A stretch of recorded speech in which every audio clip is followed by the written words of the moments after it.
Thank Absolutely. you. So let me Thank I'm just gonna give y'all the backdrop. So this is my sister-in-law. Um, you.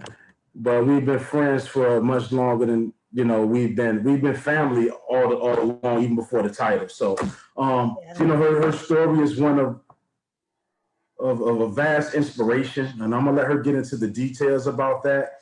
But I just want to say like that, she's currently, despite everything she's been through, she's currently pursuing her doctorate, and I think that's just amazing. So everybody throw it up for Miss LaWanda Judge. Welcome to the show. Thank you. Thank you. Thank you for having me up here. It's an honor. I Absolutely. appreciate it. I appreciate it. No, we're the one that's honored. So let's start with, well, we know you're from Norfolk. But let's start with, let's start about, where do you want to start at? That's what I want to know. Where you want to start at? Well, if we're going to discuss my past diagnosis, we're going Okay. back. We're going Okay, back. that's where we want to start. Yeah, if you want to start where this all started, because everybody Mm-hmm. has a story, but I have a story. Okay. I'm gonna start by saying I'll be 50 in a few weeks from now, so I'm gonna take you back about half of that 50. That's when it started, about 26 years old, when I first was diagnosed with a rare, well, it's not rare, but it's rare in African Americans, cancer. It was Hodgkin's disease, lymphoma. But I was diagnosed with that, and I went through I wasn't in school or nothing around that time. I think I was just working. But I went and found out I was diagnosed with Hodgkin's, went through my Nisi, rounds of chemo. I got a quick question. Uh-huh. Was it just a random checkup? How did you find out?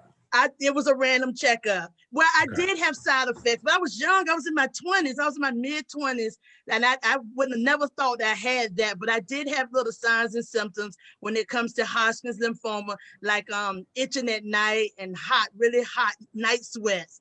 But I was young, so it took me a minute to report it because I didn't think of nothing like cancer. I just couldn't figure out how I would get up in the middle of the night, like 1 and 2 o'clock, and take a cold shower because I done scratched myself to death. So that's one of the common side effects of Hodgkin's lymphoma.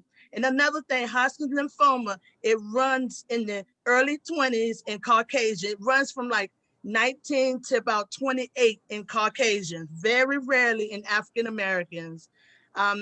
But however, I was diagnosed with it. And so I went through my bout with chemotherapy for about 9 months. They I had all my treatments was done in Virginia, by the way. But during my first round, they were telling me, they were like, "Oh, you're gonna be our poster kid." I guess because I was African American, because it's really rare. If you look it up, it's really rare to be in African American. So they was like, "Oh, you're gonna make this because back in the 60s and 70s, when you were diagnosed with this, you like passed away not long after diagnosing. But we got a feeling that you're gonna be our poster kid." I said, "Okay." So that gave me and my family a little relief. So I went through the chemotherapy and everything. And I went about a year or so, and I started now. I was about 26 years old by that time, and I started getting sick again. About a year later, after I had been through chemotherapy, I just won't feeling myself again. So lo and behold, I went back about age 27 this time, and they told me and my mom, my dad, told my family that if I wanted to survive this, I was going to have a transplant because indeed the CT scan and the PET scan and everything showed that my cancer did come back. So to make a long story short, of course I wanted to live. So they was like, you have a choice between Johns Hopkins and Duke University. Which one do you want to go to if you want to survive? So I picked, me and my family had a meeting and we all picked Duke University. So at age 28, I think it was in 1997, Father's Day 1997, I had to have a bone marrow transplant. So I went out to Duke, me and my family, that May 1997, and that transplant was on in Father's Day that June. And so I had the transplant, stayed out Duke for about 2 or 3 months, came home, everything was fine, life was good. That transplant was awesome. Duke was awesome. I went like 13 years cancer free. No, I was in remission all that time. 13 years at age 39. Now, that's when I was in my nursing career. That's when I was at Norfolk State on my second degree. I was at Norfolk State for my bachelor's degree. When it's really bad. That's why I like to talk to people when it comes to breast cancer, because breast cancer is, I knew I had it, but I was afraid. I didn't know what it was, but I didn't want to tell nobody. And that was bad. That really was bad, because breast cancer, it is scary, but I went months without saying it. I think it was like that summer. It was summer 2009. I was 39 years old, my second degree at Norfolk State. And I started feeling a lump on the outer part of my breast area, my chest. But I ain't pay no attention. It's like September. And I normally get my annual checks around my birthday time. That's when I usually get all my female, my everything, mammograms, everything around November. So that, yeah, I said, you know what, I'm just going to wait, because I go in November anyway. So I went from like August or September to like November with and I noticed that it was growing too. It was real soft. And I tell now I know all the education on it. I tell people all the time, breast cancer does not hurt. Everybody calls me, oh, my breast is killing me. That's not breast cancer. That probably be scar tissue or something. But breast cancer does not hurt. It's just it's a mobile lump that you may feel, but it does not. It's just tissue, but it swells up, but it does not hurt. It's not painful. So that's why I was able to go all those months. It didn't bother me. I just noticed that it was a growth growing up in my right upper quadrant of my breast. So when I went to that November, I went to have my annual check, and I went on and told, he said, my oncologist was like, is it not my oncologist, my GYN gynecologist wanted to know, was there anything I want to discuss? And I was like, yeah, I noticed something up my chest area, but it don't bother me. And that's when the ball got to rolling in 2009. I was diagnosed Christmas Eve with breast cancer, stage 3, Christmas Eve. And I had to go through my third battle, because when I went to Duke, I had to have that second chemotherapy. I had to have a high dose of chemo before they could even do the stem cell. And back then, when I got my stem cell back in 1997, I had the autologous. Like now, you know how people say they need a donor, they donate to people for bone marrow. I used my own. I had the autologous. So what they did was they took my stem cells out and they froze them for 72 hours. So everybody had to stay away from me. Like my mom and dad and them was up there at Duke with me in Durham. They could come see me, but of course you had to be I was in isolation. So, I couldn't have no fresh flowers, fruit, none of that stuff, because I was cleaned out, wiped out. The white blood count was like really bad. So very low. I could catch anything. So back to what I was saying, the reason why I had got the transplant was because of the second diagnosis. So by the time 13 years later, when I got breast cancer, they was like, well, this is a doozy, because we can't figure out what's going on, but we think you may have cancer. I'm like, oh my God. So here we go a third time. I said, you know what? When I left that doctor's office Christmas Eve, because they asked me just like other times, can you and your family come so we can talk? I'm like, oh Lord, I know what that means, because I say that to people now. So I know what it's like to say, can you gather your closest friends and family? So we all went Christmas Eve. What was that? It was Christmas Eve 2009. And they was like, it is breast cancer. We're going to have to do chemo. It was stage 3B. I'm like, how in the world did this happen? But what could I do? I had told my family, I said, you know what? If that breast biopsy come back positive for cancer, I'm done. Because chemo had zapped me so bad in the past. I was like, I'm done. I'm not doing this anymore. But everybody was like, yes, you are. You're going to do it, especially my sister. You're going to do it till you can't do it no more. I was like, oh, no. So I went on and went through chemo again after my breast cancer diagnosis. And I did it they started right away. You got to get treatment ASAP. So I started right after Christmas. And I ran it all the way through till about, I think, April 2010. And then Mother's Day 2010 is when they did the right mastectomy, and I've been cancer-free ever since, God willing. Absolutely.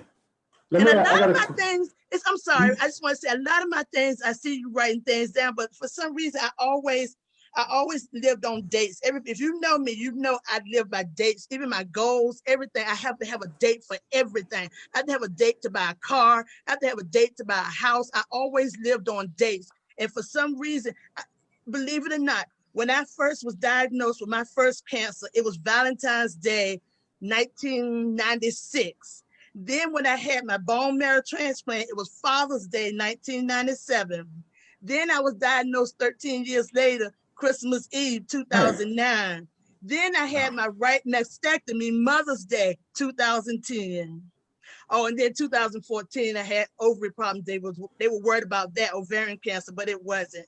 But I'm telling you, dates is something for me. And that's how I Holidays, huh? remember everything. Those holidays. So Yes. Tashia says, wow. Cindy says, Yes. thank you for sharing your story with one, Oh. two, three, four, five hearts. Barbara Oh. says, look at God, praying hands. She also said, thank God you're okay now, praying hands. Yes. Barbara says, my mom is a survivor, got plenty of education during her time of going through and still doing continuous research. That's why Good we have deal. this. I got a question for you.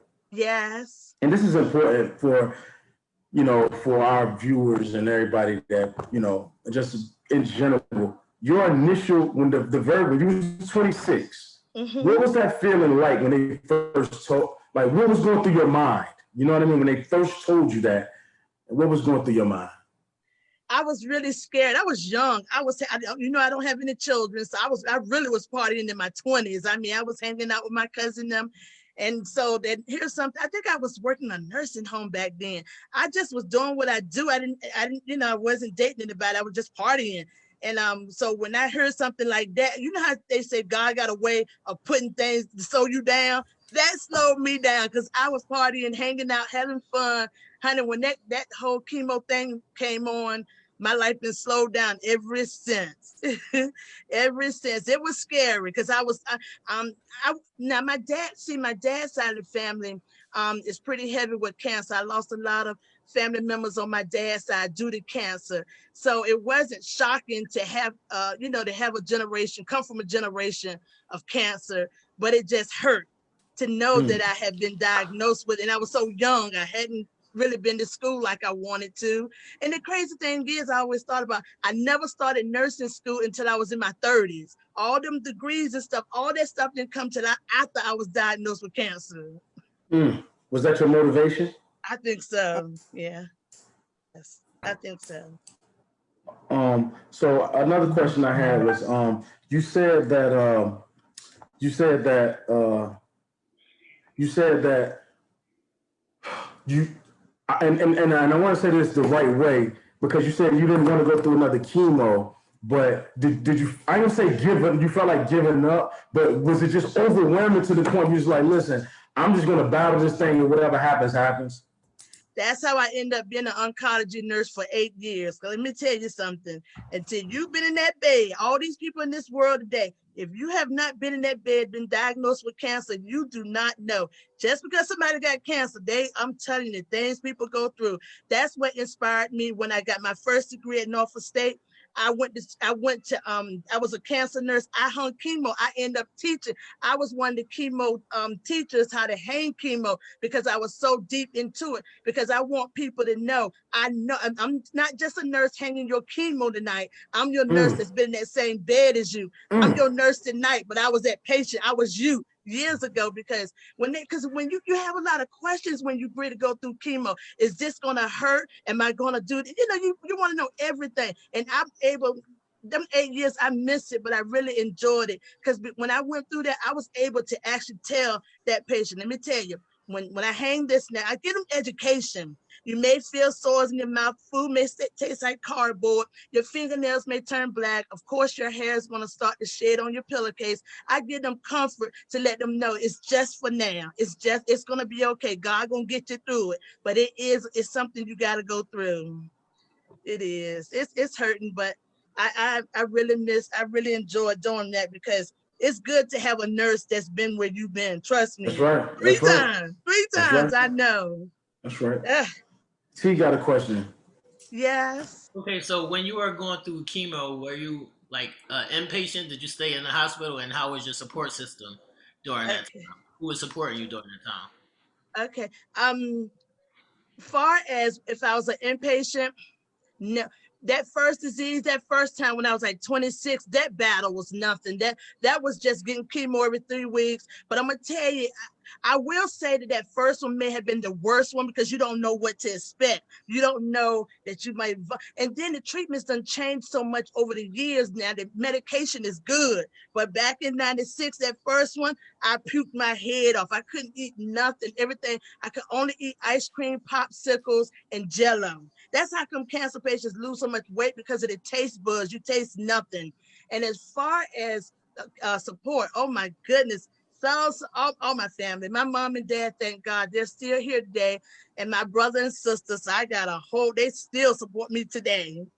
Yes, I had a lot of support, and that's what you need, because I'm gonna tell you something. If you diagnose, sometimes when just this week, I talked to somebody, 92 years old, diagnosed with breast cancer, 92 years old, and she had no children or nothing. So she's asking me, should she go through these treatments? That was just this week. Well, last week, she was asking me, should she go through treatments? 92 years old. So I'm telling you, if you don't have support, that right there will kill you in itself.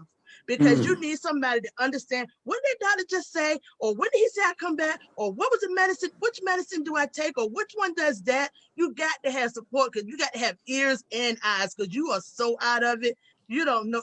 There were so many times after treatment, because I was outpatient in Norfolk the first time. Well, I was outpatient all of them until now Duke, the transplant, I could not come home. I had to stay at Duke University like 3 months. But the first, and then the breast cancer in 2009 and in 1997, I was outpatient. I was going home. And I tell you, half of the time, I never knew how I got up and wake up in my bed. Half of the time I've been carried upstairs, and you're so zombie. You have to have good support. You do. Yeah. Queen So Z. is chemotherapy the only treatment? I mean, I know that you can like get it removed, but as far as treatment plans go, is that the only way, the radiation? Is there any other treatments out there for breast cancer? When it comes to breast cancer, let me tell you, breast cancer progressed so fast. Of course, we have people out here that don't believe in it. Like I just said, like that 92-year-old lady, she sat there and smoked her cigarette and told me that she's not going to do it. And that's her right. And I wouldn't even want her to anyway. She's losing her quality with another bit of life she have in it. So that's her choice. But what you ask me? Look what you just asked me. Is there any other treatment methods besides the chemo and the augmentation? I know about those two, but I'm saying, are there other treatments? Because I know the chemotherapy is very harsh on your body. So some people That's right. Now, I would say, yes, there are, people that go the herbal way. Of course, you got to have money to go out the country if you want to do something like that. But let me tell you, once you go to these oncologists, the hematologists, oncologists, they're going to talk you into it, because they're going to feel like, because breast cancer moves fast. Breast cancer and lung cancer and pancreatic cancer, they don't sit, they move. That tumor is growing and growing and growing. So right now, they're ready to that radiation. I will say, out of everything I've been through, I've never had radiation. Never. I always was so scared of that, though, burning my skin, but I never had it. But I will say that I couldn't do it. I couldn't do radiation no way. I always been nervous. But I will say, if you do chemotherapy, see, chemotherapy, we were putting through your port, and it goes right into you, though. It is side effects. It's a lot of side effects, like it is to anything. But as far as I know, something that, especially like myself, I was stage 3B. You don't have time to gather hundreds and thousands of dollars to go out the country in hopes that you can come back cancer-free. It's just, I don't know, for some reason, chemotherapy is like the most, they help advanced stage cancer. Chemo, I guess. That's my opinion. That's what I did. Besides the transplant. Chemo wasn't even going to save me. I had to have the high dose chemo. I'd have high dose chemo and the bone marrow at the same time. The second time. I got a question for you. You said this lady, she was 92? Yeah, this week. Well, Friday. And she was smoking a cigarette? Yes, she was. I mean, she's 92. She just smoked her. Why you ain't give her a blunt, yo? That's what I really want to know. 92 years old. I was like, oh my God. You should have got her some weed, yo. Like, come on. My right-handed guy, I'm telling you, 92. That was on Friday. 92 years old. I ain't mad at her. Yeah, I ain't either. 92. But that's my thing too. I be saying to people, because people be like, ain't nobody, I'm gonna tell you, I didn't mention this part, but people be like, my mama, because I tell people breast cancer tend to go like this is not written in the Bible or nothing, but for some reason when you do the studies, sometimes breast cancer tend to skip a generation. So say Right. like I have it, it wouldn't affect my child, but it would affect not on everybody though, but it's some most of the time the grandchild or the great grand will have it. So people feel like I ain't got no kids, so they won't get tested or nothing. But I'm telling you, see how far breast cancer go? It goes until almost 100 years old. And some of my patients sometimes tell me, "Oh, I've been stopped getting mammograms. I don't need them things squeezing me." Well, if nothing else, just please check yourself every month in the shower if you don't want to do mammograms. But it's really, really important. It So is. let's get into some of your. So we went to the history, and you said that, and this is very important because oftentimes when people get this type of news, they shut down.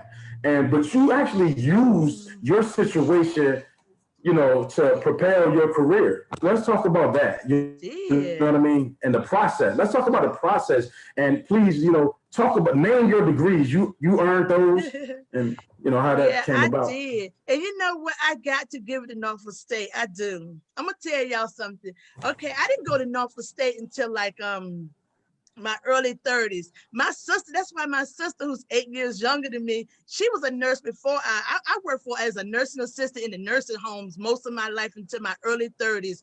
Because and my sister, you'd be like, girl, if you don't go, cause I used to go to TCC and take little side classes, but I'm gonna tell you something that nobody knows but my family, but I always was nervous about going to Norfolk State. And that's where my sister was going at the time. And then she used to say, why? Why? I don't have them clothes and stuff. Them young kids, I can't be around them young kids. And I don't have the clothes. I ain't gonna look like them. I'm like an old lady. Do you know, lo and behold, when I got my first degree at age 40 at Norfolk State, everybody loved Miss LaWanda. I was I 40 believe years that. old. I was 40. And everybody just, I tell you, I just wish I would have went earlier when my sister was telling me to come with her. But I insisted on staying. I'm gonna tell you something. I went to TCC, Virginia Beach, TCC down in Suffolk, Portsmouth area, TCC in Granby Street. I went to all them TCCs. Now, I will say out of all three of them TCCs, Nova State Mount took a few of those credits. But I went to school and paid. TCC just kept, those sciences and stuff, they just kept failing me. I couldn't get into it. No sooner than I stepped foot, 2007, I stepped foot in Norfolk State. That was it from there. That was my career right there. Norfolk State, they really carried me. They did. But They you really but you carried have me. been but you have been diagnosed prior to going to Norfolk State, right? Uh-huh. Yeah, I was diagnosed. I was diagnosed back in, remember in 96. I was diagnosed 96. My Okay. transplant was Father's Day 97. Yeah. This was Got this, you. Okay. but the third time now, when I had breast cancer in 2009, I was on campus. Let me tell you something that everybody couldn't believe around that time. I'm gonna tell you how strong I was because I had a lot of support. Let me tell you what actually happened. I used to be in lecture at Norfolk State. This was my second. No, this was my first. Yeah, this was my first degree. This is when I went for my associate's degree at Norfolk State. Let me tell you, I used to sit in lecture. It would be like 9:30 a.m. I would have to have chemo 11:45, 12 noon. I would go to chemo. I would go get my chemo down off of Lake Wright at Virginia Oncology, Lake Wright over there off of Princess Anne Road in Norfolk. I would go get my chemo. See, because I wasn't that sick on breast cancer like I was on the other ones, but I would get my chemo. And do you know that afternoon I'll be sitting back in class? And I never, and they mentioned that during my graduation too, because I never missed a clinical. I never missed school. I was sick. And them girls looked out for me and my instructors, but I never missed school. Never. And let me say this, and I want to say this to everybody that's out there watching, and hopefully we get people that maybe watch later as replay value. Hopefully this show is timeless. You watch this 10 years from now. I want to say this: if somebody can be as brave to go get their chemo and go back and sit in class and not make an excuse about it, and not only not make an excuse about it, to not even complain about it, then why are you not walking in your purpose in life? That's You know right. what I I'm mean? It's no telling you. excuse for it. It's no excuse. People want everybody to show them sympathy when it comes to you chasing your dreams and chasing your goals, but then your dreams and your goals, get off your tail and stop making excuses. You Yeah, ain't got to go through chemo. You know that's what I right. mean? You ain't Yeah, out here leaving work release or whatever your situation. Maybe you do have a situation, but at the end of the day, the majority of people don't. And what they want people to do is to feel sorry for them, or they I want people to look know. out for them, and they're not looking out for themselves. Is what I'm saying. So to go back to what you were saying, Niecy, like people need to get off their butt, and you need to make it. You need to make it work for you and make it happen, yo. That's That's all it right. is. Ain't no That's all excuses. it If they don't make is. excuses, it's over. That's all it is. You just have to be strong-willed. I'm gonna tell you something. Don't lean on people. Be your own guy. Be your own guy, because the rest will follow. I'm telling you, my mom and dad used to always say I was strong. I've always been strong-willed, strong mind. Never had no children, but I always been strong mind. And anything I'm set to do, I'm gonna do it. I'm gonna do it. I'm gonna tell you, sick and all. And who in the world? I'm telling you, I ended up being a cancer nurse for 8 years before I went back for my master's. The only thing about it, Norfolk State had to let me go the last time because they stopped the program after my bachelor's. So I had to go outside of Norfolk State to get my master's. And that even blew me up even more though, because when I went to South University. I went to South University in 2014. I graduated June 2016. And when I graduated, I started in that class at South University, Virginia Beach.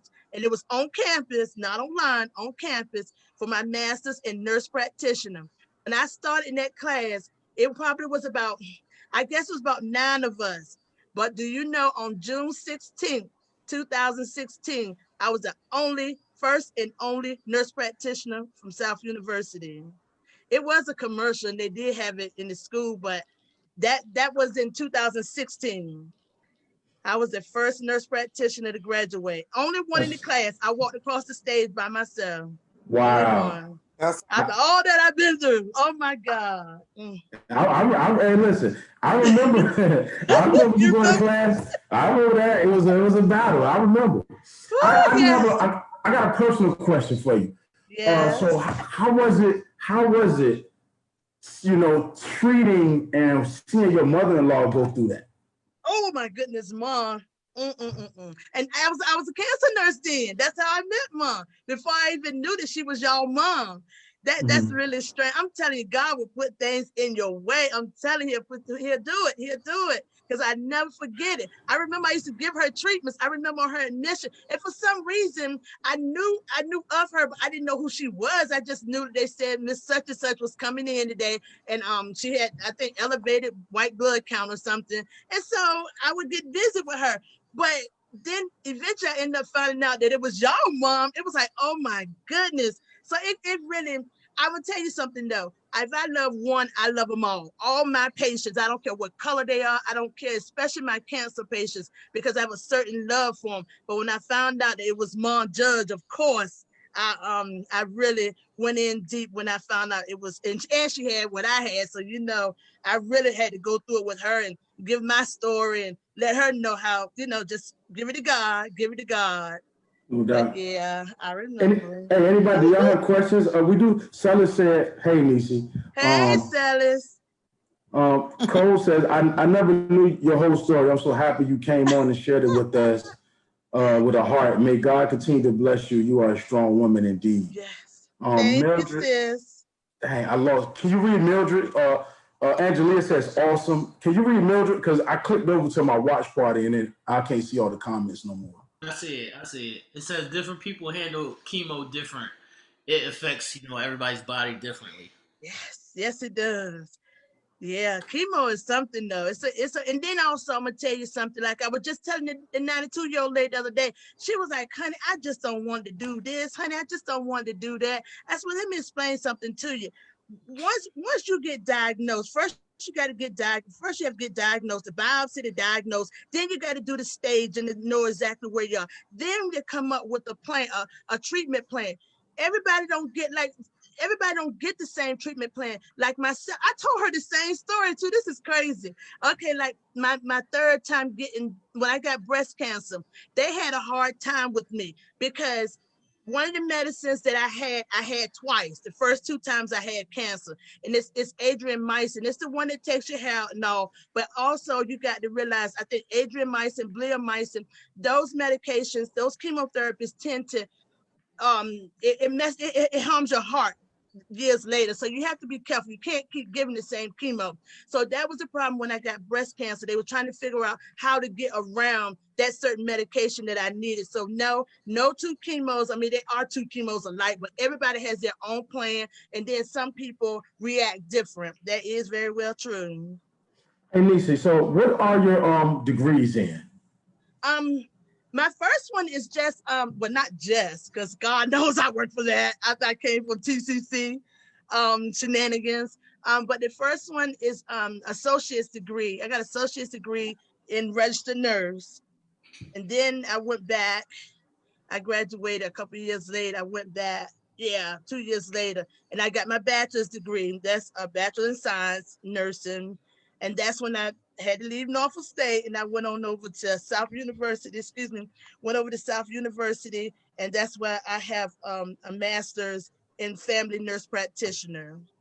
And what I am working on now, God willing, I graduate next October. I'm in school now from, yes, October can't get here fast enough.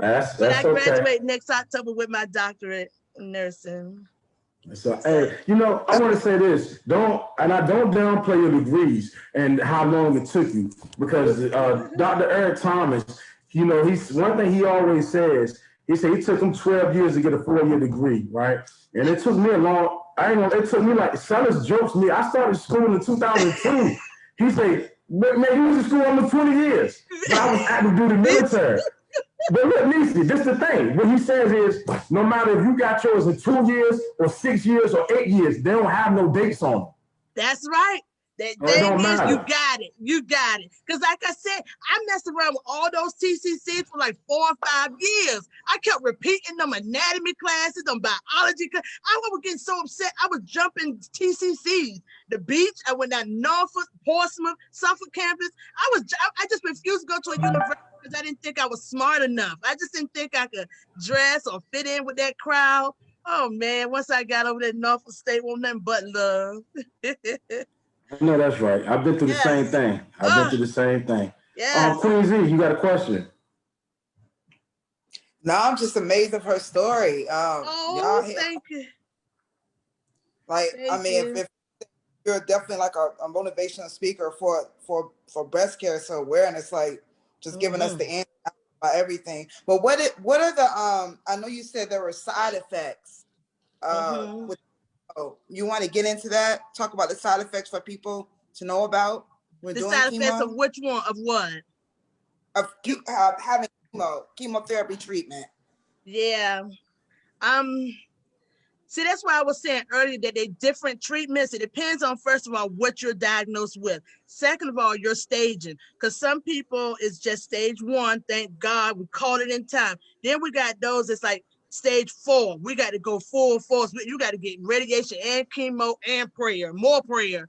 But far as side effects go, I'm gonna tell you too what they told me. I tell you they told me I was gonna be their poster kid. I don't know if that was because I was an African American or what, because I ended up finding out that most people, and I've treated Hodgkin's disease. I have not treated African American Hodgkin's disease person yet. How in the world did I get it? I mean, my dad's side has the cancer, but Hodgkin's and breast, nowhere on neither side.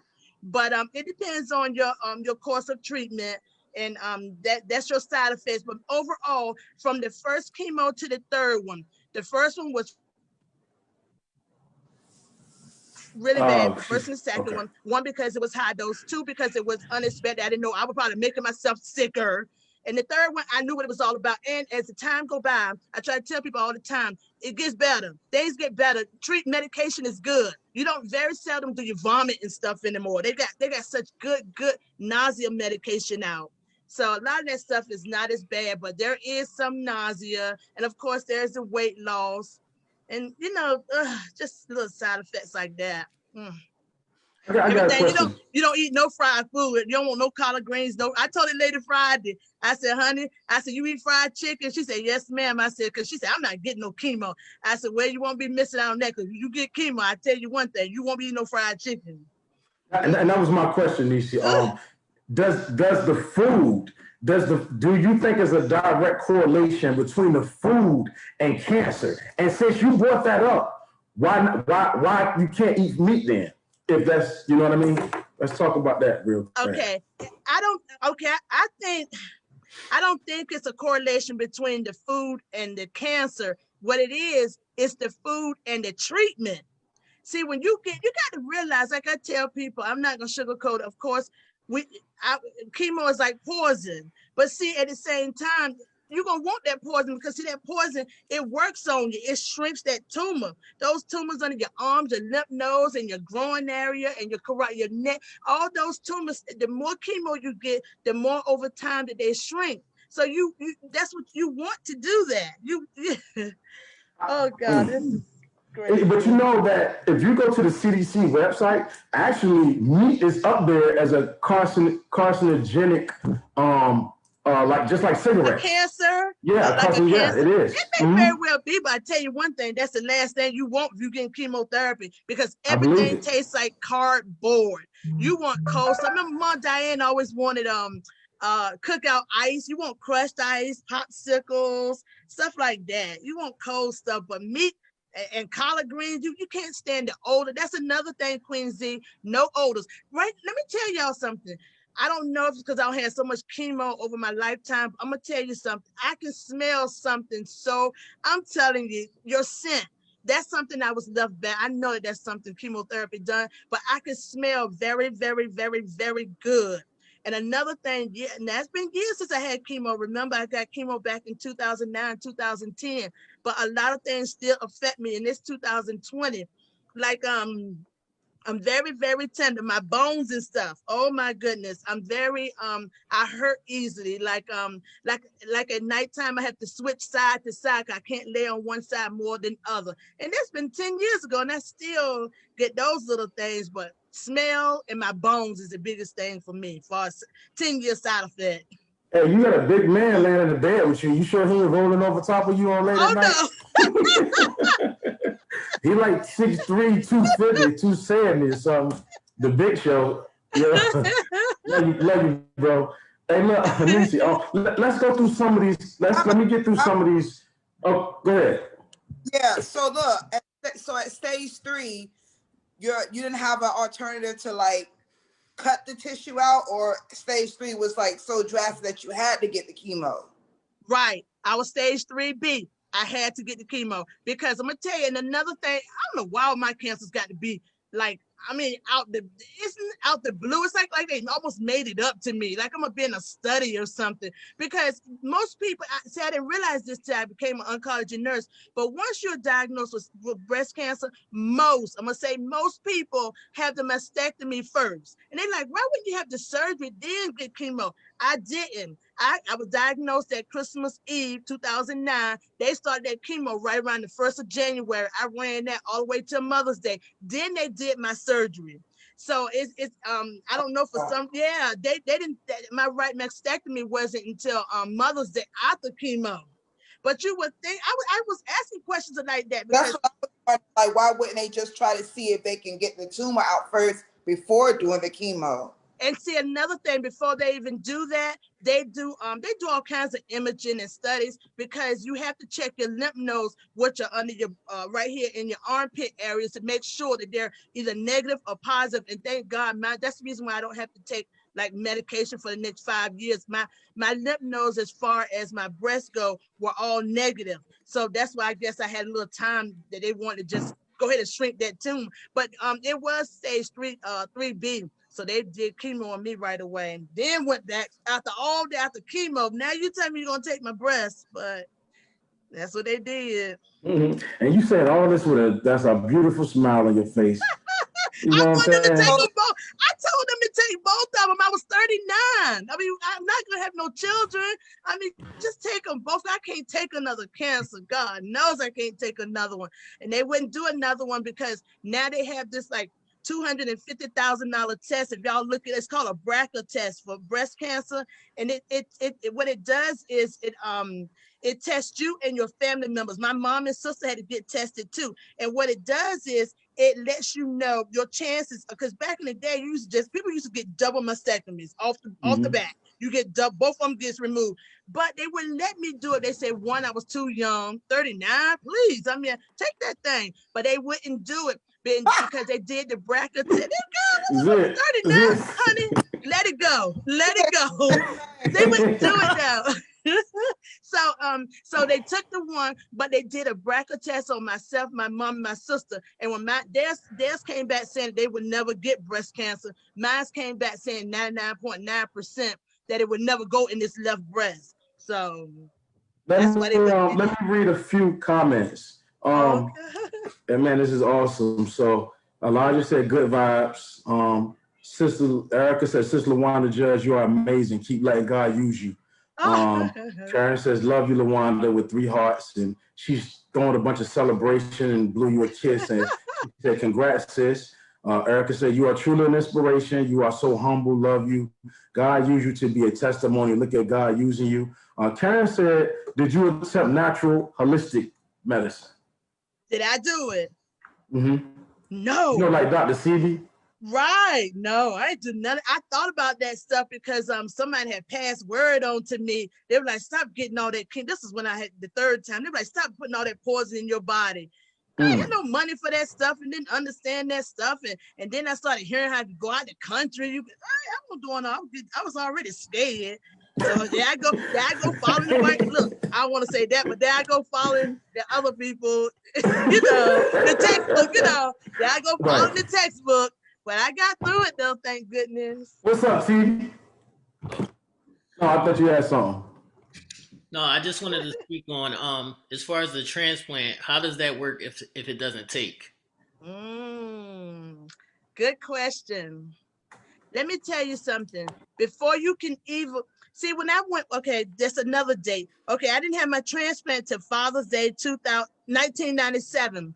When we went down there, we had to go a month before. As a matter of fact, we went Memorial Day weekend, 1997. Before you even think, even though your oncologist said there's nothing gonna save you but a transplant, even though he's passing that advice on, he's sending you to another specialist, referring you out. When you go, like when I went to Duke, let me tell y'all something. I had to do like a month's worth of stuff before I even worked into the transplant. They know if it's, well, I'm not gonna say they'll know if it's gonna work, because transplants do tend to reject sometimes, but they prep you so well. Every morning, 7 a.m., I was getting shots in my stomach. I mean, it was like a whole prep thing. And I guess, I mean, I'm gonna tell you though, I did get sick a lot along the way. A lot of the stuff, I really did get sick, but my mama held on to me though. She stayed up there with me. My sister, my dad was coming back and forth, but my mom stayed the whole time, and I was sick as a dog. Some of the stuff I don't remember, but I guess they usually they give you they educate you on how the prognosis. Some people, they'll let you know. Let me tell you, you it's in your favor, but we're still not sure, or they'll talk to you, give textbook and give you what they feel will happen, but nobody don't know till you get to the end, because some transplants do fail. Some of them fail, they reject. But I went 13 years. I didn't have no problem after that until I got breast cancer. And y'all know how they say you get breast cancer after all of that, don't you? That's how they think that I ended up got 13 years later. Let me tell you what they said did it. After I did my second chemo back in 97. Okay, so after I got that round of chemo, they shrunk it, did a transplant, everything. I came back home to Virginia. Okay, 3 months, you have to have a checkup. Now listen to this. Every time that you go see your oncologist, they checking that tumor. They making sure there's no reoccurrences. So you go 3 months, okay, everything look good. They checking you, feeling you, no swellings or nothing. 6 months, they doing it again. Then about a year later, you take a CT scan. Then you come back again 3 years later, another CT scan. 5 years, that's when they declare that you're cancer-free in 5 years. But come to find out, right now, the studies is even saying it now, too much radiation.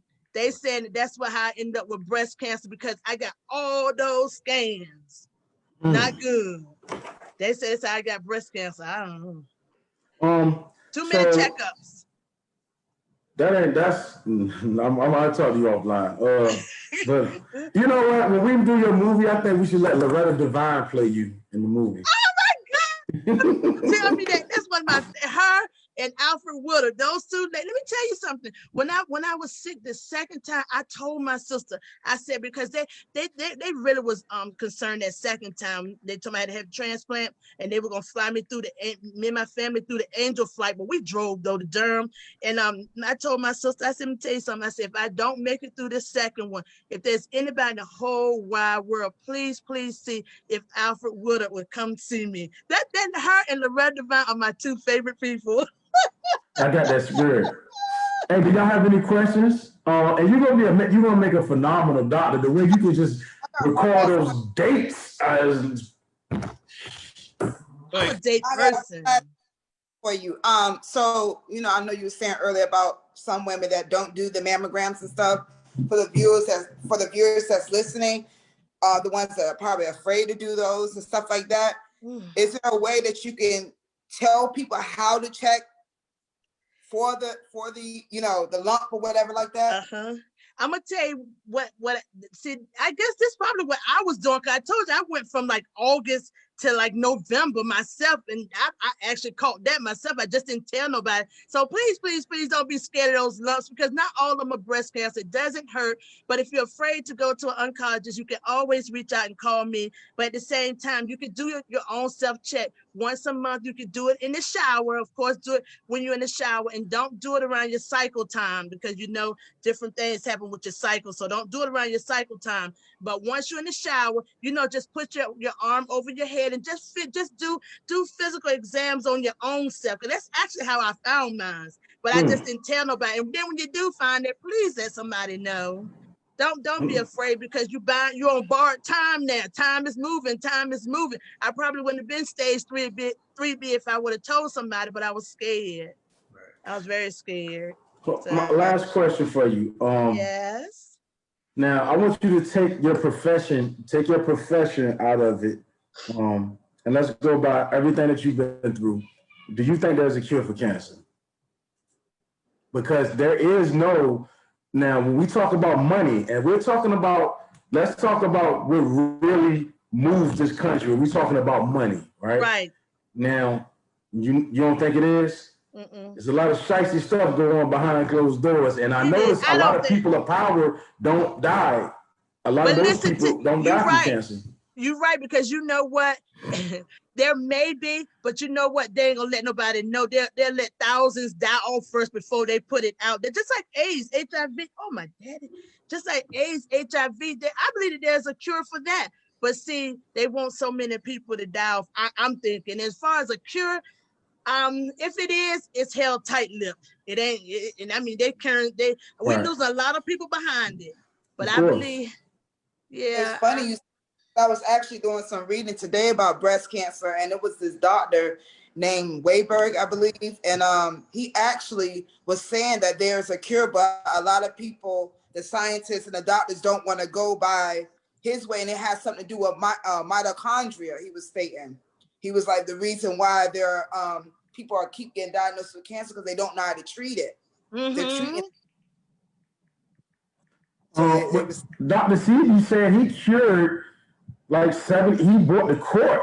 Remember when he was talking, he cured people from HIV and cancer, and they said, and he took it to battle with the Supreme Court, and it's law that on record he cured these people. They said bring they said bring 7 people. He brought like 77. You see what I'm saying? I believe it. It's just tight-lipped. It just say they ain't letting it out, because like you said, money is what moved the world. So right now, they gonna sit back on that. They ain't putting it out there. That and HIV. I believe there is a cure. I really do. I wish. Look at Magic Johnson. He ain't got HIV. He got HPV. Man, he got like a genital wart. No, That's 10 something. years That's old. all. I never forget the day I was in the living room. I was living home. I'm about 10 years old, Wanda, about 10, 20 years old. I never forget that day. I don't know what. But then too, people with money, people with power. I don't know. That's why I say it's tight lip unless you got a lot of money. And then if you don't, you got to go that route, that chemotherapy route. The poison, well, you know. Yeah. So if you had any advice, what did you say, Zia? I said, call it what it is. It is poison. It is what it is. I know, It because it is. shrink it. But when you think about something so powerful, when you got swollen lymph nodes all over, something so powerful that before you diagnose, you're weak, you're ill, you're definitely Right. ill, and then all of a sudden, the man come along, he puts 4 medications a bag, and pharmacy mixes it up for you, and then here we come, the nurses, to hang it and put it in you. Now all of a sudden, it's like a watch and get a wait and see thing. So now we're giving you chemo this night. We're gonna wait a couple more nights, give you chemo again. Then we're gonna give it to you again a couple more nights. Then guess what? Next week, we're gonna send you downstairs to get a scan. We're gonna send you to get a CT scan or a PET scan. And guess what? The tumors have shrunken behind that bag. Not saying it's not gonna come back, or people relapse all the time. You come out of remission all the time. But something that powerful in that bag, I don't know. But So that's what we have to rely on. we want to. Well, we rely on your story, and you know what I mean, and to have a woman of your stature and your willpower, and to allow your trials and tribulations to push you to success. Sometimes we need that, and sometimes we need to learn that and be able to lean on others and get that type of energy. You know what I mean? So everybody Sunday Nite Wine Down. Let's throw those hearts up. You know what I mean? You know what I mean? Thank our wonderful our guest, and I want to throw the little heart with the emoji hugging the heart up. Oh, thank you, brother. Love you. I love thank you y'all too. so much. This was awesome. And I just want people to know, if they could call me or talk to me, text me, inbox me. I love talking about it because I don't been there and I done that. It's not nothing I've read in class. It ain't nothing I heard. It's what I know. So if you're afraid, you're scared, I've been there too. So, you could just call and talk to me at any time. I help best way I can, because that's what it's all about, education first. If you educated on it, then like if I were educated, then I knew better to go those months with my breasts like that. But like I said, once again, if you don't take nothing else from here, please remember, breast cancer, I've never known breast cancer to hurt nobody. When your breast is tender, sore, and all this pain that keep throbbing, it's probably something hormonal, or it's duct. They probably had a rough night with their boyfriend the night before.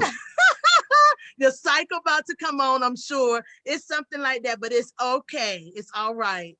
Just give it to God and let somebody else know. Come out that hole and let somebody know. Don't be like me. Darnell says your positivity alone is a form of medication that we can all use. Yes, ma'am. Thanks for sharing your story. Thank you so much. That's true. Yeah, so do you have any so I guess I was gonna ask you if you had any advice, but you just said hit you up. You can share your email address, any positive advice you want to give, share your information. By all means. Yes, I will. And also, if nothing else too, just make sure you do your monthly checks, because I know right now it's hard right now. I know we ain't trying to go to no doctors if you can help it, but just continue to do the self-checks. You'll be amazed. I mean, if you feel anything different, and you can give it a couple weeks and watch out for it and check the growth or anything, or call a sister girl if you have a question, but don't keep it to yourself. If you got children and stuff, you want to be here for those kids, so get it checked. Share your email address and your social media. Oh, share it. Yeah, in case somebody have any questions. Sure. My email address, I can't post my card up here, can I? But I tell you, my email address is Marnisi. Hold on, I got you. I'll put it in the comments. Okay. Yeah, go ahead. You can still tell them. You can still tell them. I know what it is. Okay. You know my email address. Yeah, Marnisi 08 at Gmail. Yep, that's me. At any time, day or night, We're here for each other. That's what it's all about. I'm telling you, support is what got me through 3 times and a bone marrow transplant, so it can be done. Breast cancer ain't no joke, so please don't. Yeah, please don't. And I'm here for you. I'm in Charlotte, but I come home often if you're in VA. Well, sis, we want to thank you, and I guess, you know, the community, everybody saying they love you, they love your story, your inspiration, and you know, it's been an honor and a pleasure for you to take your time and share your story and come on with us. We really appreciate that. No doubt. That's what it is. Love one another, educate one another. Thank you all for having me up here. It's been very nice, and I appreciate the love.